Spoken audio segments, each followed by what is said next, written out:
Hey everyone, I want you to watch this video because I agree entirely with what the bench rest marksman Alan is saying, because I live in Queensland. I hold a Cat A, a Cat B and a Cat H firearms licenses, and I'm a sport shooter and a hunter, as well as I own and use gel blasters for training and just for fun.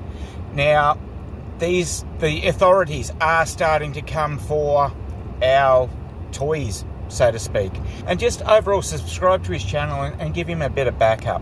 God bless you all. Keep you safe. Just watch the video. Thanks, guys. On the 14th of April this year, ABC News ran a story that barely even made a ripple. It was reported that Queensland alone, police have shot 6 people holding gel blasters in the past 6 years. 6 people shot over a toy by itself can't even give you a bruise. These gel blasters didn't pose a real physical risk. They fire soft, water-filled gel balls. In most countries, they're sitting on the shelves next to Nerf guns. But here, in Australia, they're now a symbol of fear and confusion that can turn something harmless into a deadly encounter. Detective Inspector Brad Phelps from the Queensland Crime and Intelligence Command summed it up. Well, he said, "It's almost impossible to tell a gel blaster from a traditional firearm until you hold it and examine it." That's the frontline reality. A cop pulling up on the scene doesn't have the time to check whether you're holding a plastic blaster or a loaded firearm. But instead of focusing on education and, well, accountability, we're seeing the same old approach.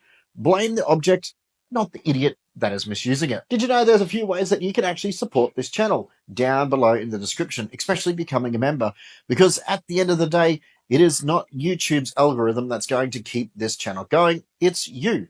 And I want to say thank you to all the viewers. And you know what?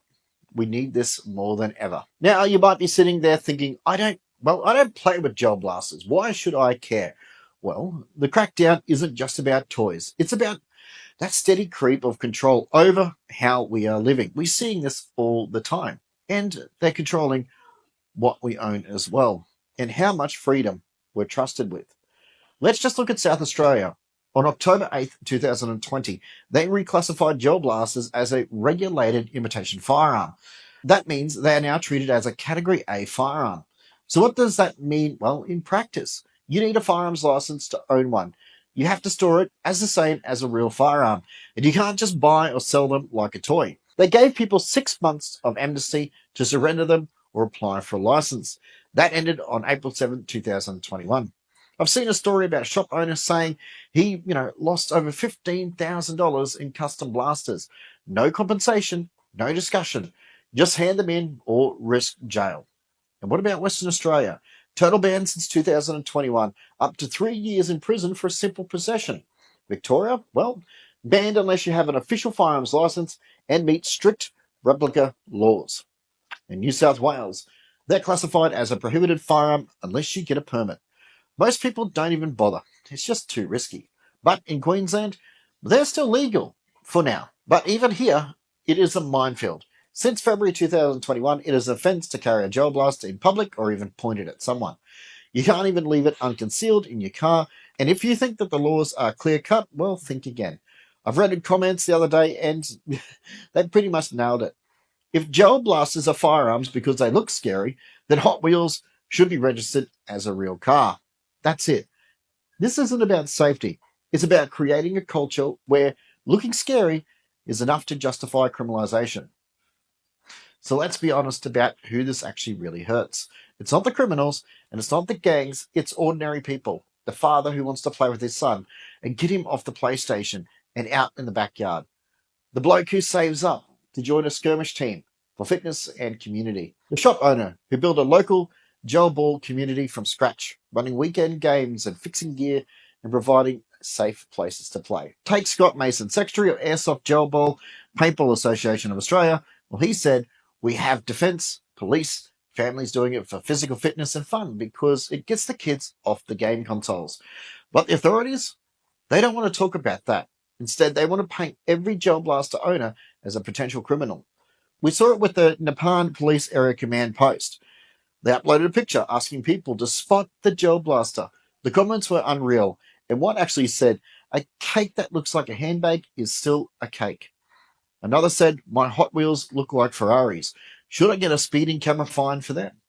But the most telling comment, somebody wrote, this is about scaring the public into thinking everyone with a toy is a threat. Exactly right. I've seen this creeping in for many, many years. You probably have too. It is the same logic they use to justify appearance-based firearm bans as well. It's the same logic behind random storage inspections and the ammunition purchase limits. This is what they're doing to good, law-abiding people, not the ones who are actually committing the crimes. So let's just take a little quick step back here and look at where this trend is really taking us. When South Australia reclassified gel blasters on October 2020, they didn't do it because of rising violent stats. They did it because they said the people felt threatened. In Western Australia, it was the same story. Public fear was enough to justify a full ban. No proper data, no cost benefit, no focus on criminal outcomes. Just someone might be scared. Once they push that through, the ban based on fear, they don't stop there. You know it. I know it as well. If they can do this to a plastic toy, what's next for real firearms? Here is what I think is going to happen next. Appearance laws are going to tighten even further. More random inspections, more ammunition limits, storage rules so strict that one small oversight could mean losing everything. They have set the precedent, and we can ban something that looks dangerous. We can move down the list to whatever is politically convenient. That's why this matters, even if you've never, ever, ever touched a gel blaster in your life. So what is really at stake here? It's not about the gel blasters. It's about the principle of fairness. Do we hold people responsible for their behavior, or do we criminalize ownership based on what might happen?